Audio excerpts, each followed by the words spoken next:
মইনা পাৰিজাত আৰু চিত্ৰম কলাকেন্দ্ৰৰ উদ্যোগত আমি লাচিত বৰফুকনৰ 400 সংখ্যক জন্ম জয়ন্তী সংগতি ৰাখি আমি আজি চিত্ৰাংকন প্ৰতিযোগিতা অনুষ্ঠিত কৰিছোঁ আৰু যথেষ্ট ল'ৰা প্ৰায় 150 ল'ৰা ছোৱালী উপস্থিত আছিল আৰু সকলোৱে খুব ধুনীয়াকৈ আঁকিছে আৰু মনোযোগেৰে আঁকিছে।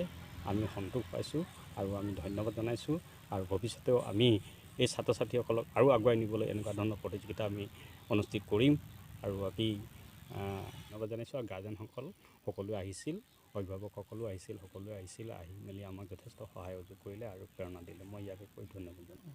আমি ছাত্ৰ ছাত্ৰীসকলৰ বাবে 3টা শাখা আমি অনুষ্ঠিত কৰিছিলোঁ, ক শাখা, খ শাখা, গ শাখা আৰু মহিলাসকল যিসকল গাৰ্জেন মানে অভিভাৱকসকলে যিসকলে আঁকিছিলে সেই তেখেতসকলক আমি মুকলি শাখা হিচাপে অনুষ্ঠিত কৰি আজি আমি চিত্ৰাংকন প্ৰতিযোগিতাটো সমাপ্ত কৰিছোঁ।